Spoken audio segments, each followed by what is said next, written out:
What's that, dear? You're telling them it's cold and rainy. Yes, I'll tell them it's cold and rainy, We have a boat around the house. and we have a moat around our house. Otherwise, it's known as a flood. I took a bunch of pictures to take to court or That's what whatever. will happen with that. Whatever. We're not going to do. We're not that kind of people. We're not people who will do anything. I'm positive of that. Constance says we're the kind of people that don't do anything. But anyway, welcome to Christmas Eve, Christmas Eve. It's been busy around the DuQuette house. Uh, I just finished up 4 straight nights of a Zoom type workshop that I gave for a Chinese audience. So I had to do it at a time of day when everybody was all still awake. And tomorrow I start another one with a different uh, with a different audience, uh, and I start at 4 in the morning tonight, uh, and then again at 8 o'clock at night. So I love speaking to an international audience, and the truly the only drawback to arranging these things is my sleep schedule. and but anyway, welcome. I hope you're all got your shopping all done, and we just went to Trader Joe's and got Brussels sprouts And other things. and other things and other things. We're not having people over, obviously, and we're not going to be people that are going over. But anyway, so excuse the way I'm dressed. Uh, I just just returned and have plopped down here, and we were talking about the 7 secrets of Solomon that we started yesterday, and because it was around up page 120. Secret of Solomon number 1 was that the individual is the fundamental unit. And secret number 2 was human beings are inherently good. Now, they don't sound like bombshell secrets, but they are secrets of self-identity that separate a magician who's a Solomon and a magician who is not a Solomon. Partisan.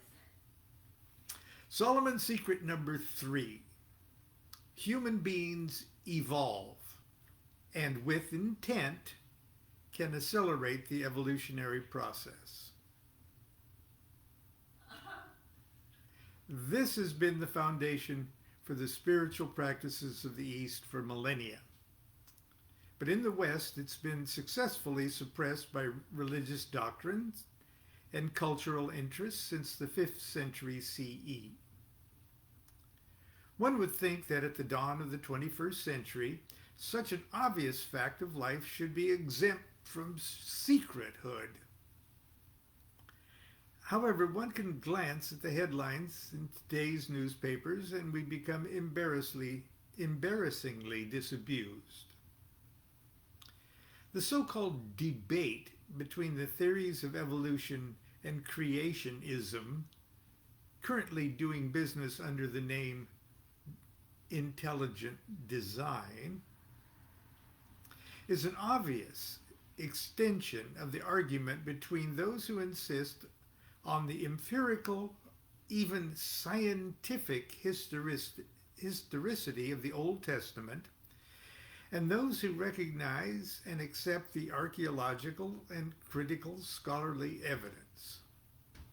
The irony of this debate is, as we will soon see in Solomon's secret number 4, is that true evolution and true intelligent design need not be mutually exclusive concepts.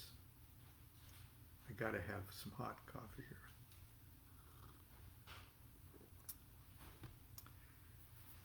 Oh, it tastes so good. But I digress. There will always be those who are willing to put their intellects and common sense on hold in order to feed some superstition or conform to religious doctrine. That's their right. But for the rest of us, including those who are staunchly religious, our spiritual worldview is not turned upside down when we simply recognize the fact that human beings evolve and that we can, through our own efforts and intentions, accelerate that process. Masonry, in her characteristically understated way, exemplifies this once radical and anti-clerical attitude in metaphor by discussing the symbols of the rough and perfect ashlar. And ashlar is stone.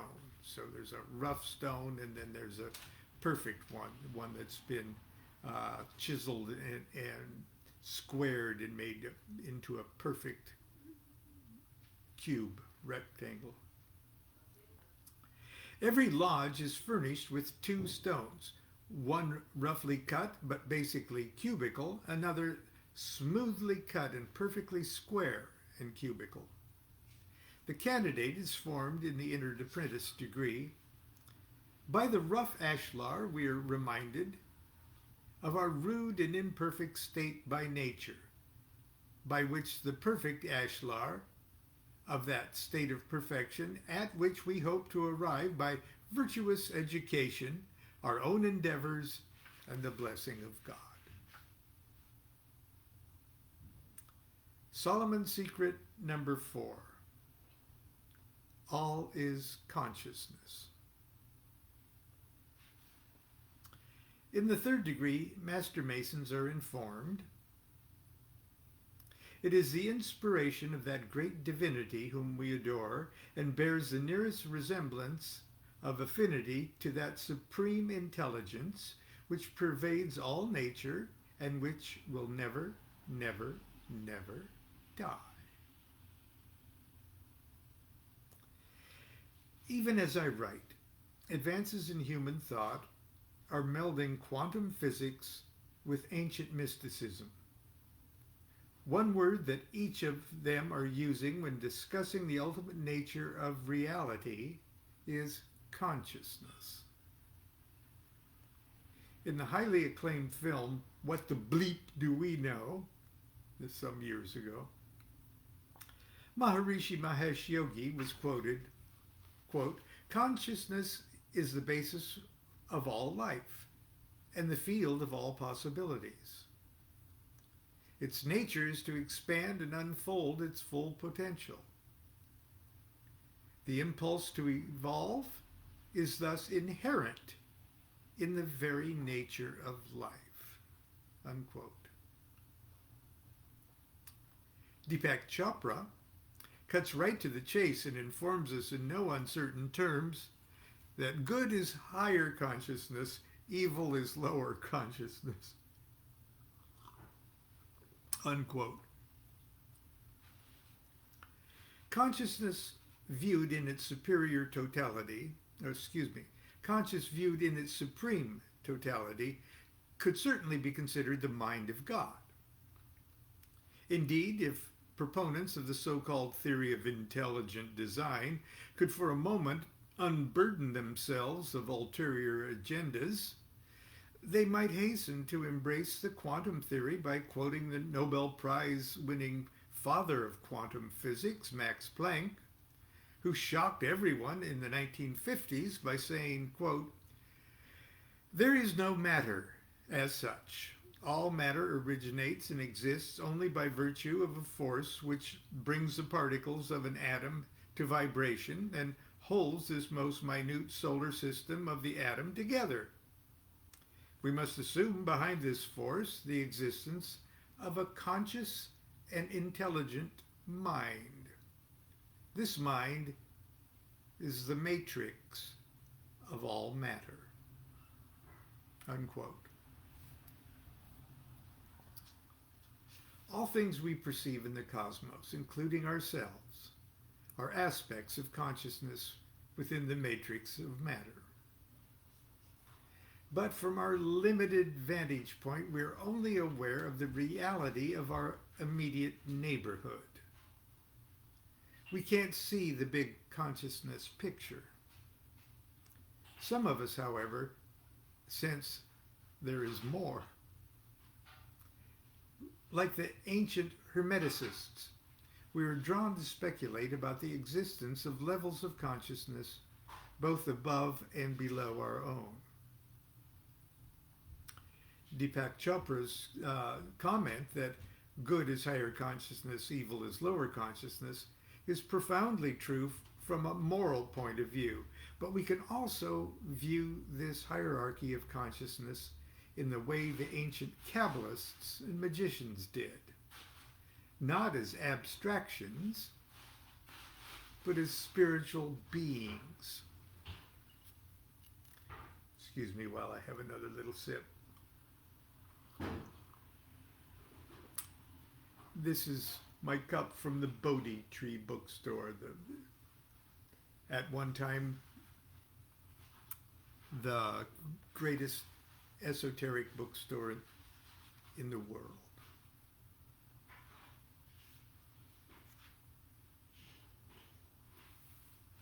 In my opinion, certainly in the United States.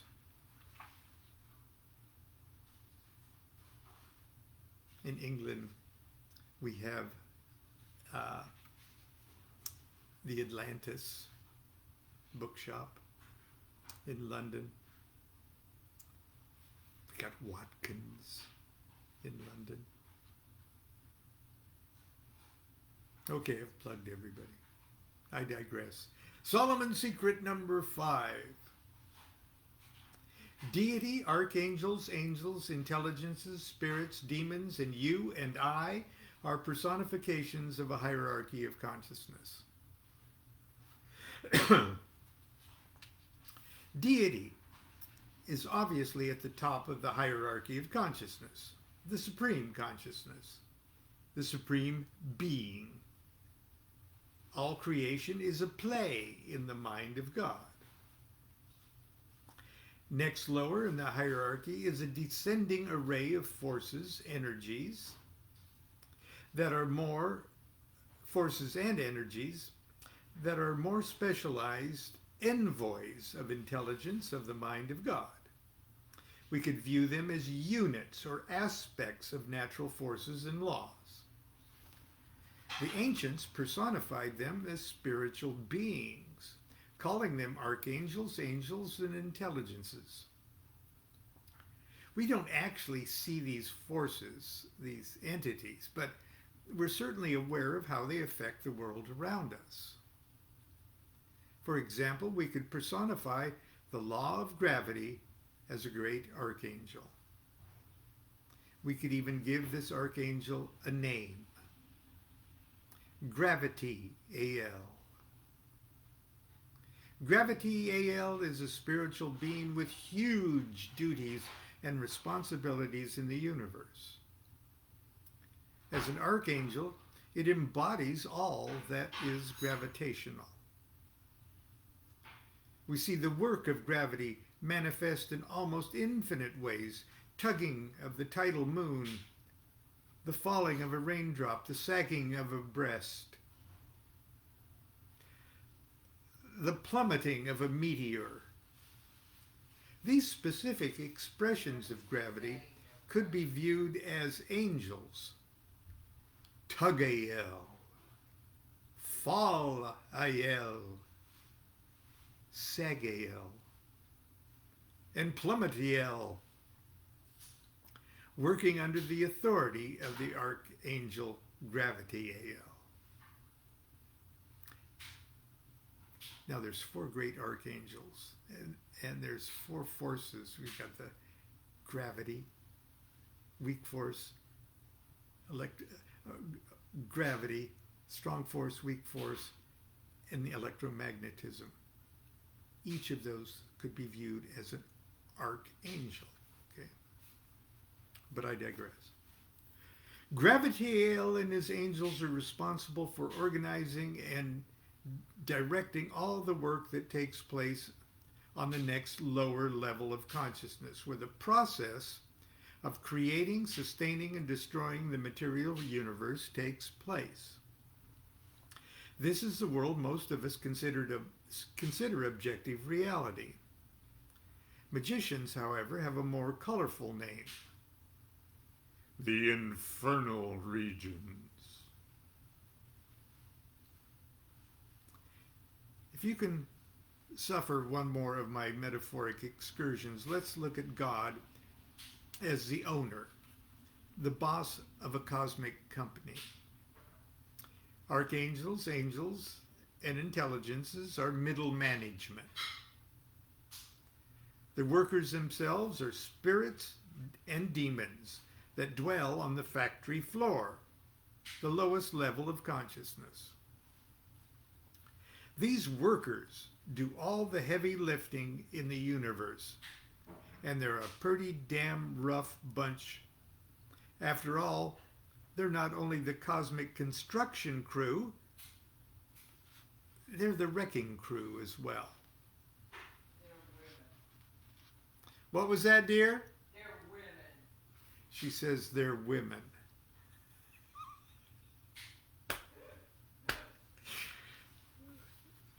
Yes. Okay. And like demons, we can't do without them.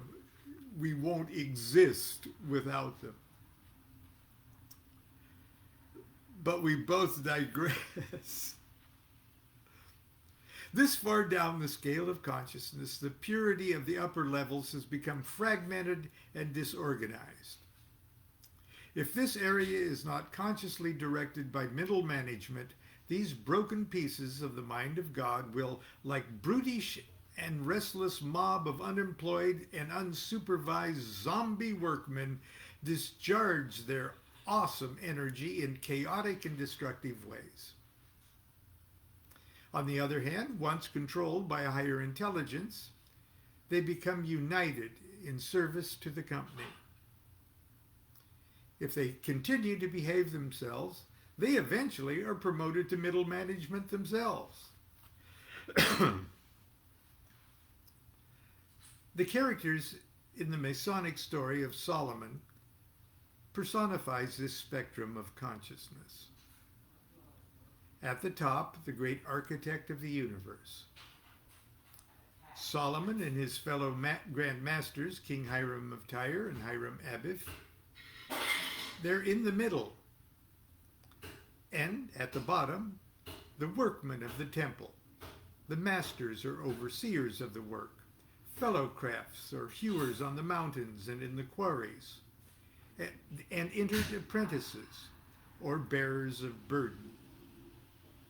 If an entered apprentice worked diligently, he could be expected to be advanced to fellow craft, and so on. Once in place and functioning, this scenario paints a picture of a universe in balance, a spiritual utopia where everyone is laboring successfully under direction and supervision to raise themselves and their inferiors to the next higher level. And this is a quote from the Master Mason degree. These were also classed and arranged by the wisdom of Solomon, that neither envy, discord, nor confusion was suffered to interrupt or disturb the peace and good fellowship which prevailed among the workmen. And congratulations to the Kellogg workers, by the way. But where do you and I fit in this cosmic company of consciousness? It depends upon where our present level of consciousness positions us. In our unenlightened state, we've convinced ourselves that we're infernal creatures living and dying on the factory floor. Once we open our eyes, however, we discover that we are relatively high on the hierarchy of spiritual beings. In fact, we are, each of us, the most important member of the middle management team. We're envied by the angels, and we're feared by the spirits and the demons. We are Solomon.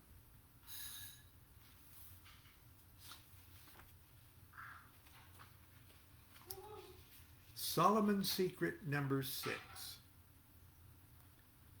It is our duty to master and redirect the lower forces to constructive ends. Spiritual evolution does not occur in a vacuum. Our consciousness is raised because vibratory room has been made above to accommodate it. I'm seeing thousands of images of people getting the vaccination on TV. They can't run a story about vaccination on the news without showing at least 15 people getting a needle stuck in their arms. But anyway, it's got me thinking about that syringe. Okay? The syringe, when you pull it back, it creates a vacuum, and whatever is at the other end of the needle is sucked into it. If you can imagine a syringe pointing down like this, plunging. Oh, you're going to screen capture that one, aren't you? Plunging down like that, okay? Into, let's say, a little glass of water of some kind.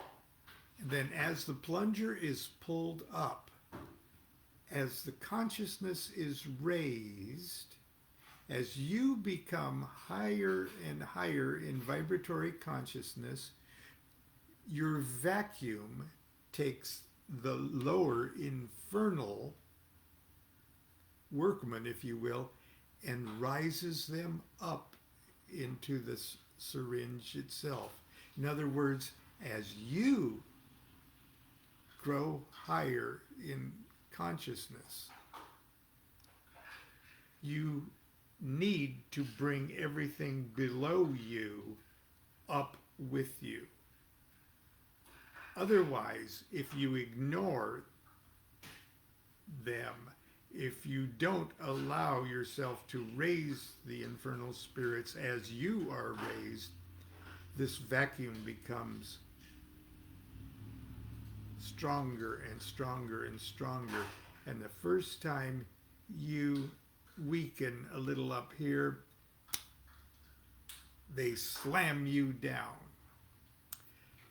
This is how, like, Goetian work with infernal spirits has gotten a bad reputation. Because if there is flaws in the magician, eventually those flaws will be its downfall. It's a classic Faustian thing there. Okay. Where was I?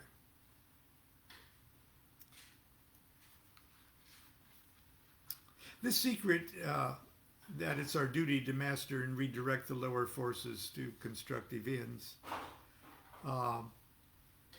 In the Master Mason lecture, it says, as a Master Mason, you were authorized to correct the irregularities of your less informed brethren, to fortify their minds with resolution against the snares of the insidious, and to guard them against every allurement of vicious practices. Can you see the parallel? His completed temple is the macrocosmic replica of the in stone of deity itself, fashioned so perfectly it reflects the macrocosmic perfection of God. We're talking about the image of King Solomon's temple. Finally, Solomon's secret number 7. As we are raised, so must we raise. In the previous chapter, I wrote that as long as the magician remains plugged in to that which is above, he or she is simultaneously plugged in and must begin to master that which is below. The 7th secret of Solomon adds that it's not only our duty to master and direct the spirits beneath us, we must also, as we advance, make sure they advance as well.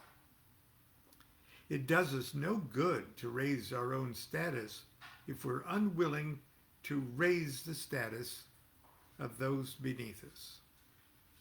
In fact, failing to do so immediately disconnects us from the source and unplugs us from the magical circuitry of the cosmos.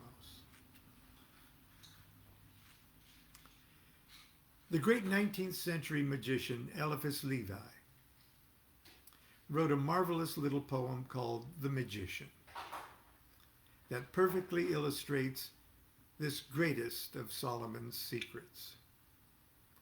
I can think of no better way to conclude this portion of the book and prepare you to appreciate what follows. The Magician by Eliphas Levi.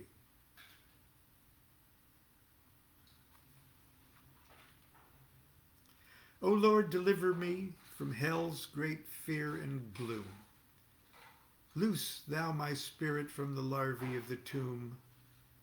I seek them in their dread abodes without affright. On them will I impose my will, the law of light. I bid the night conceive the glittering hemisphere. Arise, O sun, arise. O moon, shine white and clear. I seek them in their dread abodes without affright. On them will I impose my will, the law of light. Their faces and their shapes are terrible and strange. These devils by my might to angels I will change. These nameless horrors I address without affright. On them will I impose my will, the law of light. These are phantoms pale of mine astonished view, yet none but I their blasted beauty can renew.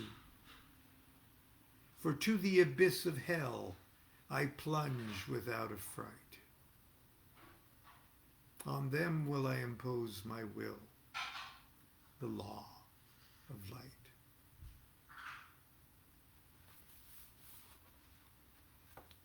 And that'll be it for today. I will hopefully still be awake after my... Excuse me for a second. Yes, dear? I was just applauding. You were just what? Oh, she was just applauding. Thank you, dear. We'll see you tomorrow if I'm still conscious after my all-night thing, as we say. Continue to be good to yourself and be good to each other. Do what thou wilt shall be the whole of the law. Love is the law. Love under will.